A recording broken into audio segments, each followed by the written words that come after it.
हाँ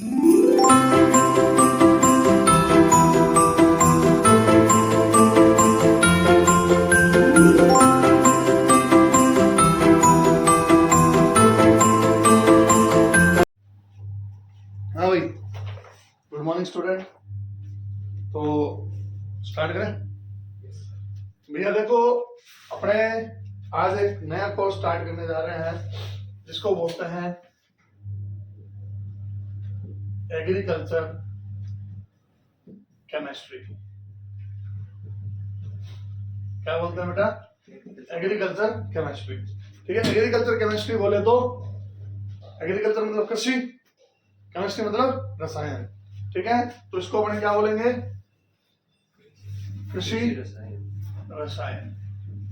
तो सबसे पहले अगर आपसे कोई परिभाषा पूछे कि कृषि रसायन क्या होती है, तो अपने क्या बताएंगे कि भाई कृषि विभाग में जितनी भी रासायनिक अभिक्रिया होती है उनका अध्ययन जिस संस्था में किया जाता है उसको अपने क्या बोलते हैं? कृषि रसायन बोलते हैं। The branch of chemistry in which we deals about the study of agriculture and the problems which we are face in agriculture. ठीक है, कृषि में जो भी रासायनिक अभिक्रिया द्वारा जो भी अध्ययन किया जाता है उसको अपने क्या बोलते हैं? कृषि रसायन बोलते हैं। पहली बात। ठीक है, अब मेनली इसमें होता क्या है? देखो, ऐसी बहुत सी रसायन की क्या है क्रियाएं हैं। तो देखो, अपने को ये पता होना चाहिए कि भाई क्या होता है कृषि रसायन में। ठीक है, तो सबसे पहले देखो, अपने सबसे जरूरी जो चीज है अपने को जो रासायनिक अभिक्रियाओं का जो कृषि में योग है वो है फर्टिलाइजर। क्योंकि आज अपने फसलें उगाने के लिए सबसे ज्यादा उपयोग में किसका ले रहे हैं? अपने फर्टिलाइजर का ले रहे हैं। देखो, पहले उपयोग में लिया जाता था उर्वरकों का, जिसको मैन्योर बोलते हैं अपने। ठीक है, अब उपयोग में ले जा रहे ज्यादा फर्टिलाइजर। ठीक है, जिनको हिंदी में क्या बोलते हैं? उर्वरक ही बोलते हैं क्या? उर्वरक नहीं बोलते, क्या बोलते हैं? अच्छा, उर्वरक ही बोलते हैं क्या? फिर उसको मैन्योर को क्या बोलते हैं? खाद। सॉरी, ठीक है, माय मिस्टेक। तो एक शब्द है फर्टिलाइजर, ठीक है, एक है मैन्योर। और हिंदी में बोले तो इसको बोलते हैं उर्वरक और इसको बोलते हैं खाद। तो सबसे पहले अपने को इन दोनों में अंतर पता होना चाहिए भाई, फर्टिलाइजर और खाद में क्या अंतर है रासायनिक तरीके से। आपको पता होगा, आपने पढ़ा होगा, आपने जिंदगी भर देखा होगा। ठीक है, बट इसको आप केमिस्ट्री के विजन से अपने को देखना है। ठीक है, देखो, उर्वरक वो होता है जिसमें एक यौगिक अधिक मात्रा में पाया जाता है। क्या बोला मैंने? फर्टिलाइजर या उर्वरक वो होता है जिसमें एक यौगिक अधिक मात्रा में पाया जाता है। खाद क्या होता है? जिसमें अधिक यौगिक कम मात्रा में पाया जाता है।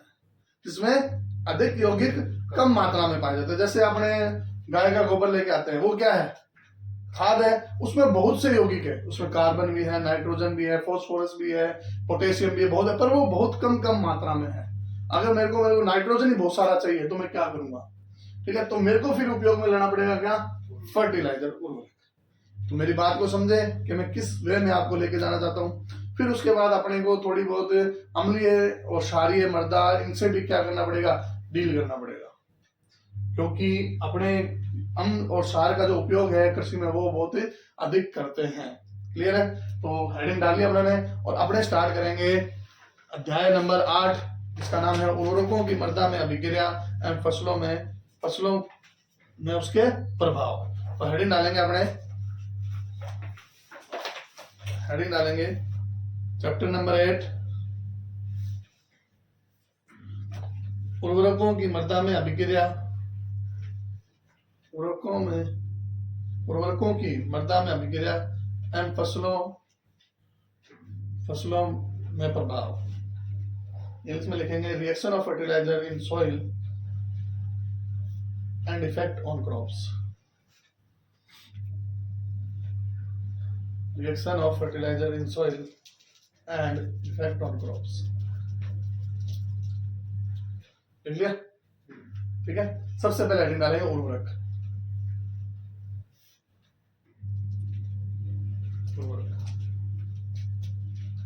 ठीक है, अब मैंने आपको क्या बताया? फर्टिलाइजर उर्वरक किसे कहते हैं? जिसमें एक यौगिक अधिक मात्रा में पाया जाता है। मैन्योर में अधिक यौगिक कम मात्रा में पाए जाते हैं। अब इन दोनों में एक अंतर और होता है। ठीक है, अब केमिस्ट्री के बिहाफ पर देखेंगे अपने सिर्फ, अपने को पता है, और इवन आप मेरे से ज्यादा बेहतर जानते हो फर्टिलाइजर क्या होता है, मैन्योर क्या होता है, बट मैं आपका सिर्फ विजन सेट करूंगा क्या, केमिस्ट्री के हिसाब से। फर्टिलाइजर क्या होता है, फर्टिलाइजर देखो केमिस्ट्री की 3 ब्रांच होती है, भौतिक, भौतिकी, ठीक है, कार्बनिक, अकार्बनिक, ठीक है, इनऑर्गेनिक, ऑर्गेनिक और फिजिकल। 3 ब्रांच होती है केमिस्ट्री में, ऑर्गेनिक केमिस्ट्री, इनऑर्गेनिक केमिस्ट्री और फिजिकल केमिस्ट्री। अब ऑर्गेनिक और इनऑर्गेनिक केमिस्ट्री का मतलब क्या होता है, ठीक है, ऑर्गेनिक केमिस्ट्री क्या, ऑर्गेनिक केमिस्ट्री जिसको अपने क्या बोलते हैं, कार्बनिक रसायन भी बोलते हैं, जिसको अपने कार्बनिक रसायन भी बोलते हैं। उसमें क्या होता है भाई, ऑर्गेनिक केमिस्ट्री क्या होता है, जिसको अपने क्या बोलते हैं, कार्बनिक रसायन। क्या बोलते हैं बेटा, कार्बनिक रसायन। इनमें क्या किस कार्बन किया जाता है, कार्बन कार्बन किया जाता है, अकार्बनिक। तो इसमें क्या बोलेंगे, तो फर्टिलाइजर क्या होता है, यह अकार्बनिक यौगिक होते हैं, ठीक है। और दूसरी बात, ऑर्गेनिक में जो खाद होती है वो कहाँ मिलती है अपने को, नेचर से, प्रकृति से, और ये अपने लेबोरेटरी में बनाते हैं या इंडस्ट्री में बनाते हैं, ठीक है। तो फर्टिलाइजर की क्या परिभाषा बनेगी कि यह अकार्बनिक यौगिक है जिनका फैक्ट्रियों में बनाया जाता है, ठीक है, या फैक्ट्री द्वारा तैयार किया जाता है, ठीक है। और अगर इनसे अच्छी परिभाषा आपको और भी लिखनी होती है, इसमें एक पॉइंट और लिख सकते हैं क्या, कि इनमें एक यौगिक अधिक मात्रा में पाया जाता है। क्लियर है। तो सबसे पहले हेडिंग लिखेंगे उर्वरक, और इसमें लिखेंगे यह अकार्बनिक पदार्थ होते हैं, यह अकार्बनिक पदार्थ होते हैं जिनको कारखानों में तैयार किया जाता है, जिनको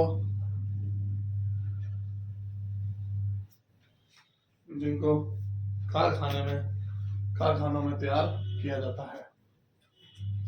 These are inorganic substance which manufactured in factories, कारखानों में तैयार किया जाता है। अतः इनमें कुछ यौगिक अधिक मात्रा में पाए जाते हैं, इनमें कुछ यौगिक अधिक मात्रा में पाए जाते हैं। यौगिक की जगह आपने पोषक तत्व भी लिख सकते हैं, पोषक तत्व लिख लो, विच कंटेन, आगे इंग्लिश में लिखेंगे which contain some nutrition in a large amount, some nutrition in a large amount. Clear है बेटा, डेफिनेशन क्लियर है। अब यहां पर आपको मैंने टॉपिक क्लियर कर दिया, साथ के साथ कौन सा, फर्टिलाइजर और मैन्योर के बीच में डिफरेंस, ठीक है, उर्वरक और खाद के बीच में अंतर वाला जो टॉपिक था वो मैंने आपको यहाँ साथ के साथ पढ़ा दिया, ठीक है। तो सबसे पहले लिखेंगे अपने, ठीक है, उर्वरकों का वर्गीकरण,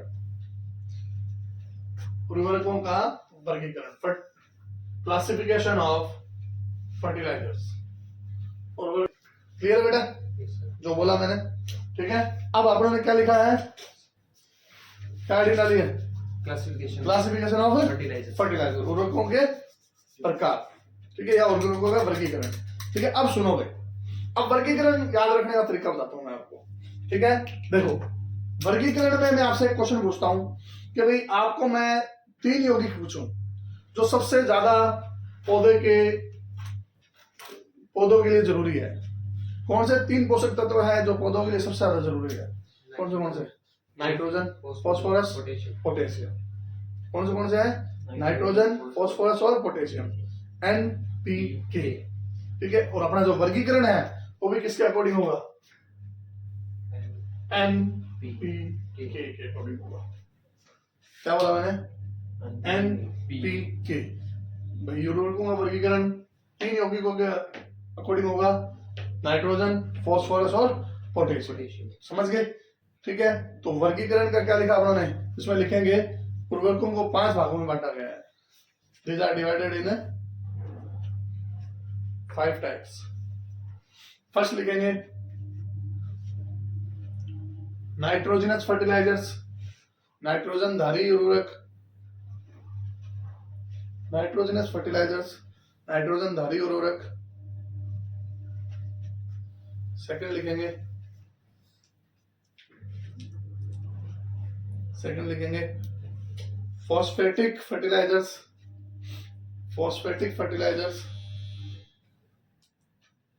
हिंदी में भी ये लिखेंगे फॉस्फेटिक उर्वरक, फॉस्फेटिक उर्वरक। तीसरा लिखेंगे पोटेशिक फर्टिलाइजर, पोटेशिक उर्वरक।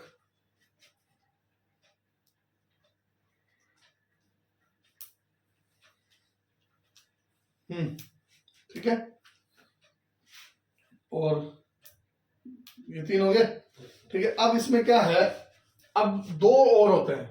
2 में क्या है, एक बार इनको सबको कंबाइनली ले लो और एक बार इनको अकेले अकेले ले लो। ठीक है, तो चौथा लिखेंगे अपने फोर्थ। ठीक है, यौगिक उर्वरक, जिसको अपने बोलते हैं कंपाउंड फर्टिलाइजर्स, यौगिक उर्वरक, कंपाउंड फर्टिलाइजर्स। 5वां लिखेंगे स्ट्रेट फर्टिलाइजर, एकल उर्वरक, स्ट्रेट फर्टिलाइजर, एकल उर्वरक।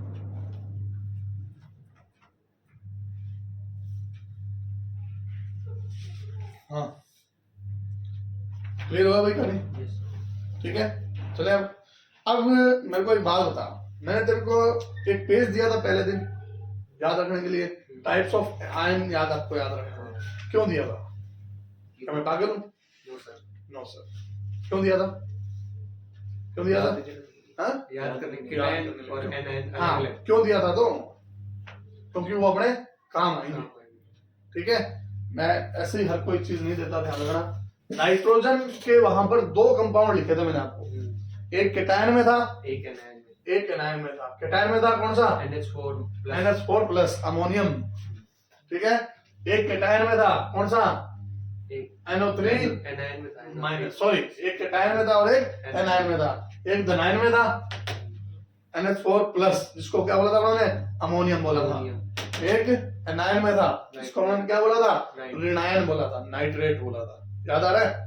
ठीक है, अब सुन मेरी बात। नाइट्रोजन का वर्गीकरण इन दोनों के अकॉर्डिंग होगा। सबसे पहले वह यौगिक जिसमें अमोनियम पाया जाता है, वह फर्टिलाइजर जो किससे मिलकर बना होता है? अमोनियम से। ठीक है, तो अपन उसको बोल सकते हैं अमोनियम उर्वरक। क्या बोल सकते हैं? देख, कुछ भी रट्टे मारने वाला है क्या? कुछ नहीं है, वो शीट याद कर ले, पूरा का पूरा चैप्टर तेरे को हाथ में याद हो जाएगा। पूरी आगे रिएक्शन भी याद रहूंगा, पूरी की पूरी रिएक्शन तेरे को याद हो जाएगी। सिर्फ तेरे को वो एक पेज याद करना है, बस खत्म बात। ठीक है, नाइट्रोजन से अमोनियम, नाइट्रोजन नाइट्रेट। तो पहले टाइप कौन सा होगा? अमोनियम उर्वरक। दूसरा कौन सा होगा? नाइट्रेट उर्वरक। तीसरा क्या होगा? अमोनियम नाइट्रेट उर्वरक, जिसमें क्या हो? दोनों के दोनों। ठीक है, अब सुनो भाई एक बात और, एक बार लिख मत आराम से। तो पहला नाइट्रोजन उर्वरक कौन सा होगा? जिसमें नाइट्रोजन किस फॉर्म में मिलेगी अपने को? अमोनियम की फॉर्म में मिलेगी। अमोनियम के रूप में नाइट्रोजन क्या होगी? प्राप्त होगी। दूसरा कौन सा उर्वरक होगा? जिसमें नाइट्रोजन नाइट्रेट के रूप में प्राप्त होगी। किस रूप में प्राप्त होगी? नाइट्रेट के। तीसरे कौन सी होगी? जिसमें नाइट्रोजन अमोनियम और नाइट्रेट दोनों के कंबाइनली रूप में अपने को क्या होगी? प्राप्त होगी। चौथा आपको एक कंपाउंड और याद रखना है, जिसको 11वीं में मैंने तुम्हें आपको याद करवाया था, CONH2, अमाइड। क्या बोलते हैं? अमाइड। इससे रिलेटेड एक बहुत इंपॉर्टेंट आपका उर्वरक है यूरिया। ठीक है, अब सुनो। अब सर हमें उर्वरकों के कभी उदाहरण याद नहीं होते। क्या? हमें कभी उदाहरण याद नहीं होते, याद करना भी नहीं है। एग्जाम में आ गया अमोनियम उर्वरकों के उदाहरण लिखे, एक तरफ धनायन है, एक तरफ ऋणायन है। ठीक है, धनायन कौन सा चकना है तेरे को? NH4, ये फिक्स है। ऋणायन कौन सा चकले? कौन सा चकले? Cl माइनस चकले मान ले। एक इधर जाएगा, एक इधर जाएगा, क्या बनेगा? NH4Cl। ये एग्जांपल है किसका? अमोनियम फर्टिलाइजर का। समझा क्या बात को? ठीक है, समझ गया? ठीक है, और भी जैसे मान ले, देख, और कौन से केटायन कराए थे? NH4 सल्फेट करवाया था। ठीक है, SO4 2 माइनस करवाया था, याद नहीं है? SO4 2 माइनस करवाया था। अब इसमें एक इधर जाएगा, दो इधर जाएगा। ठीक है, तो क्या बनेगा? देख, NH4 की और ट्वाइस NH4 और ट्वाइस SO4, NH4 और ट्वाइस SO4, क्या बना? Ammonium sulphate. ये उदाहरण है किसका? अमोनिकल उर्वरक का। रट्टा मारने वाला कुछ भी नहीं है।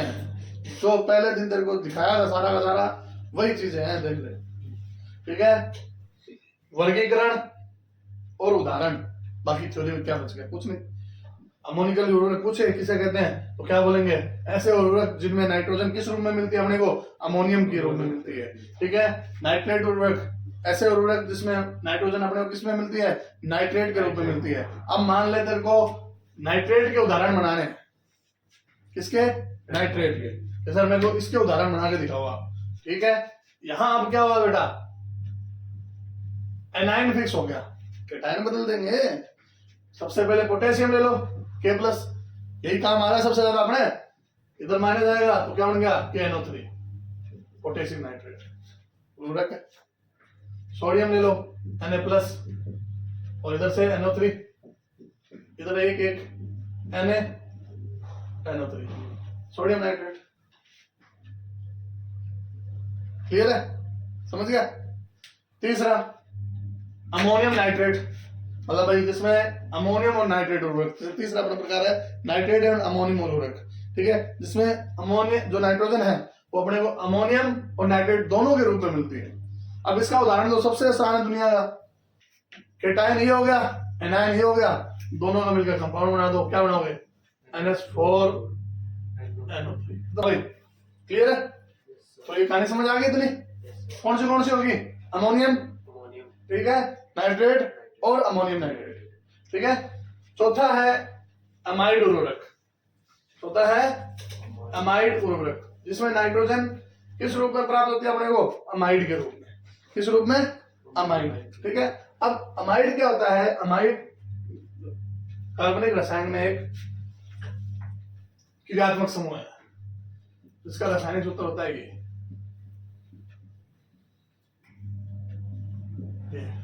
CONH2। ठीक है, इस क्रियात्मक समूह को बोलते हैं अमाइड। तो इसका बहुत अच्छा एग्जांपल है अपने पास यूरिया।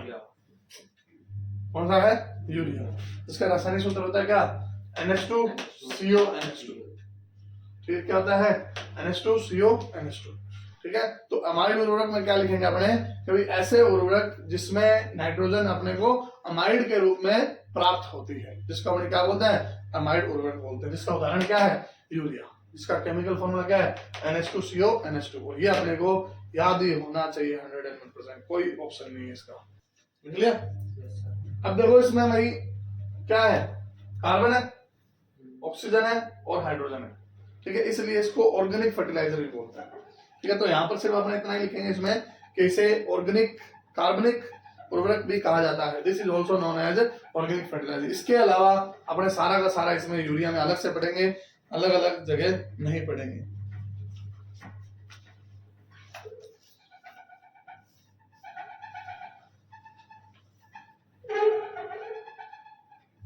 ठीक है, और इसमें नाइट्रोजन कितने परसेंट होती है, 46% नाइट्रोजन होती है, वही ध्यान रखना।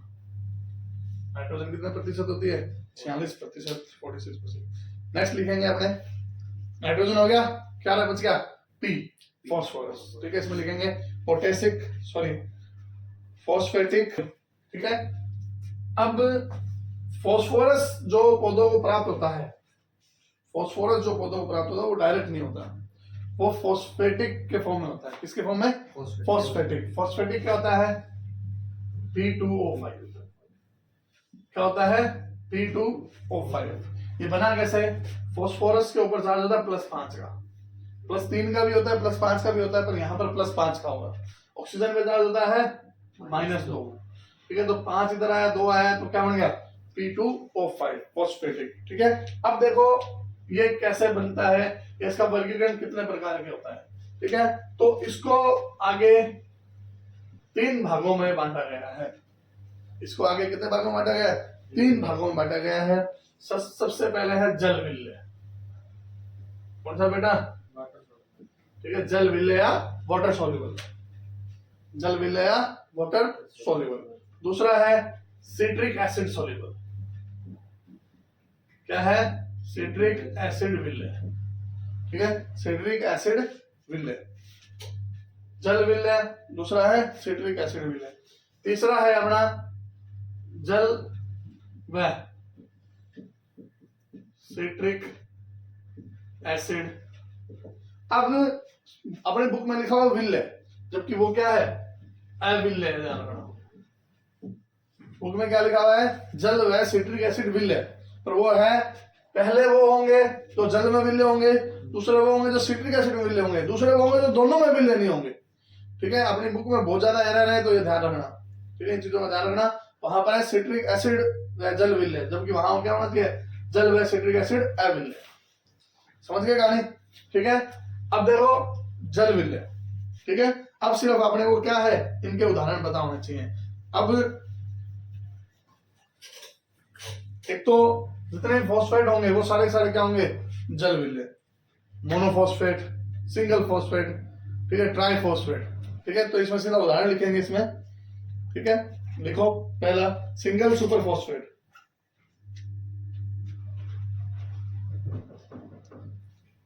Single super phosphate. दूसरा है ट्रिपल सुपर फॉस्फेट, दूसरा है ट्रिपल सुपर फॉस्फेट। तीसरा है mono ammonium phosphate, di ammonium phosphate.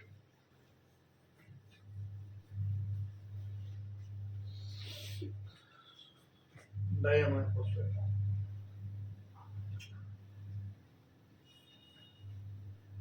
तो ट्रिक क्या है इसकी, सुपर और अमोनियम। ठीक है, जितने भी सुपर और अमोनियम वाले जो फॉस्फेट होंगे वो सारे सारे क्या होंगे, जल विल्य होंगे। ठीक है, single super phosphate, triple super phosphate, di ammonium phosphate, try ammonium phosphate, जितने भी सुपर और अमोनियम वाले जो होंगे वो सारे सारे किसके उदाहरण होंगे बेटा, जल विल्य के उदाहरण होंगे। क्लियर है? दूसरा लिखो,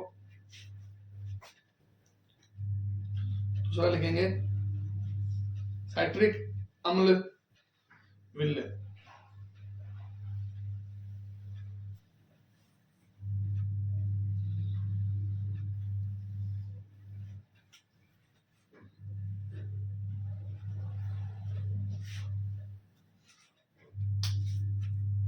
अब एक चीज और बताता हूं आपको। अब ये सिट्रिक एसिड विल्य है ना, तो इसका थोड़ा सा आपको ध्यान रखना है। देखो, आपको मैंने एक एसिड लिखाया था जिसमें फॉस्फोरस था। कौन सा था? Phosphoric acid. क्या था? Phosphoric acid. अगर उसका रासायनिक सूत्र याद रखना हो तो अम्ल क्या होता है, जो हाइड्रोजन देते हैं, जो हाइड्रोजन त्याग करते हैं उनको क्या बोलते हैं, अम्ल। फॉस्फेट क्या होता है, PO4 -3। एक इधर जाएगा, 3 इधर जाएगा, तो क्या बनेगा, क्या बनेगा, H3PO4। क्या बनेगा बेटा, H3PO4। ठीक है, H3PO4। अब ये है फॉस्फोरिक एसिड। अब अगर मान लो इसको जल में घोलोगे तो ये क्या करेगा, अपने आयन डोनेट करेगा। अब ये क्या करता है, अगर मान लो 2 हाइड्रोजन दे दे, क्या दे दे, 2 हाइड्रोजन, तो क्या बचेगा इसके पास, HPO4 2-। इसको बोलते हैं फॉस्फेट। ठीक है, तो जो सिट्रिक एसिड विल्य होते हैं उसमें फॉस्फोरस किस फॉर्म में मिलती है अपने को, फॉस्फेट के फॉर्म में। ठीक है, उसको बोलते हैं डाई फॉस्फोट, क्या बोलते हैं, पेंटाफॉस्फो, P2O5 था ना, डाई फॉस्फो पेंटाऑक्साइड। ठीक है, या फॉस्फोरिक ऑक्साइड भी बोल सकते हैं अपने। ठीक है, और जनरली ये क्या है, फॉस्फेट है, ये आयन है। आगे आपने जब अभी की जब पढ़ेंगे तो आपने देखेंगे भाई जो ये फर्टिलाइजर है ये जल में जाके आपने क्या हो जाता है, आयनों में विखंडित हो जाते हैं। इसीलिए मैंने सबसे पहले आपको आयन करवाया था, ध्यान रखना। क्लियर है? ठीक है, तो इसमें इसका एग्जांपल लिखेंगे अपने। इसमें लिख लो सिट्रिक एसिड में, वो तो लिख लिया। क्या लिखेंगे, ये वह उर्वरक होते हैं जो सिट्रिक एसिड में क्या होता है, विल्य होते हैं। ठीक है, these are citric acid soluble fertilisers. Next लिखेंगे इसमें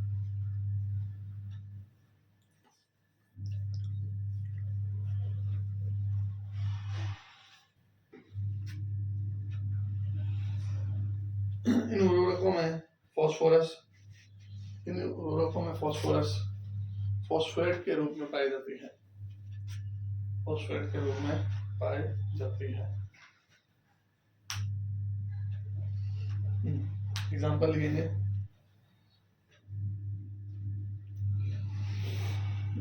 BECIL flag, BECIL flag, dicalcium phosphate, इस पे स्टार लगा लेना डाइकैल्शियम फॉस्फेट में, क्योंकि ये जो फॉस्फेट है ना ये स्टोर डाई कैल्शियम फॉस्फेट के फॉर्म में होता है, डाई कैल्शियम फॉस्फेट बेसिकली, कोई स्टार लगा लेना, डाई कैल्शियम फॉस्फेट। नेक्स्ट है रेनिनिया फॉस्फेट, चौथा है हड्डी का चूरा।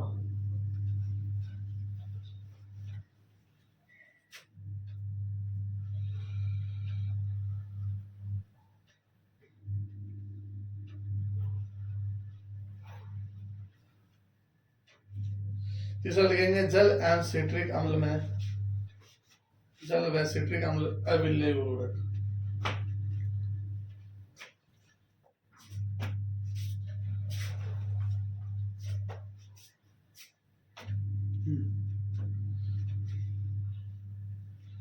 ठीक है, इसमें लिखेंगे, इसमें 2-3 एग्जाम्पल लिखेंगे, सिर्फ रॉक फॉस्फेट और हड्डी का चूरा, बस रॉक फॉस्फेट और हड्डी का चूरा। ये क्लियर है भैया? फॉस्फेट वाला क्लियर है, फॉस्फोरस। ठीक है, तीसरा लिखो पोटेशिक उर्वरक,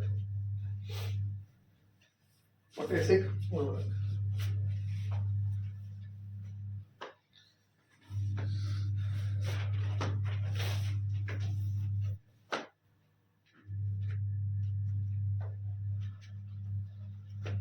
पोटेशिक उर्वरक लिख लिया?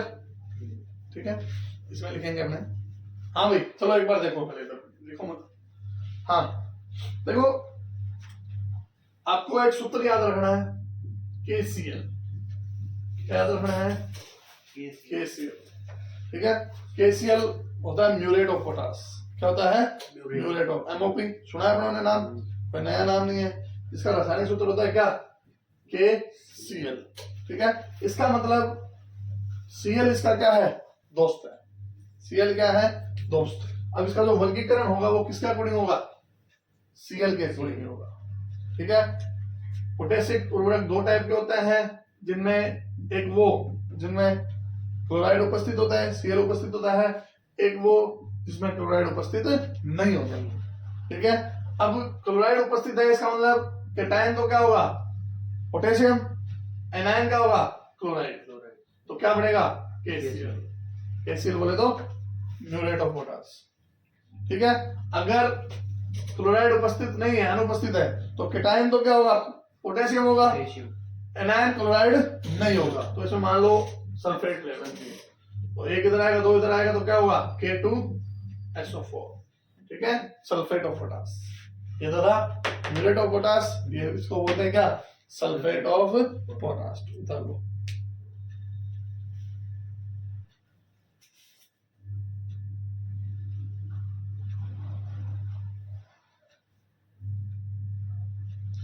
और बाकी और भी बहुत बना सकते हैं हमने, जैसे NO3 बताया था आपको।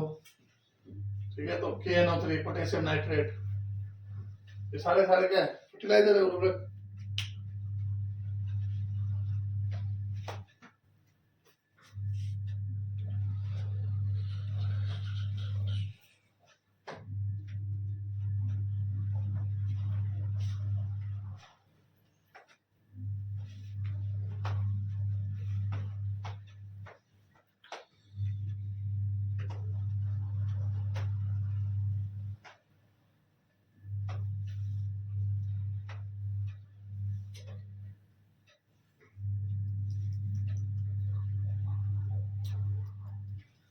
हाँ क्लियर है। तीसरा कौन, चौथा कौन सा लिखा अपने? कंपाउंड। कंपाउंड। ठीक है, और 5वां कौन सा लिखा है? एकल, स्ट्रेट। ठीक है, अब कंपाउंड में क्या होगा? मिक्स होंगे। ठीक है, जिसका एग्जांपल आपने देख लेते हैं, मान लो। ठीक है, यौगिक कंपाउंड। ठीक है, जिसमें एक से अधिक क्या हो? उर्वरक अपने मिले। जैसे क्या है अपना? डाई अमोनियम फॉस्फेट, DAP, जिसमें क्या है? अमोनियम में नाइट्रोजन भी है और फॉस्फेट का P भी है, फॉस्फोरस। ठीक है, तो ये किसका एग्जांपल हो गया? कंपाउंड का। ठीक है, तो लिख लो डाई अमोनियम फॉस्फेट, DAP।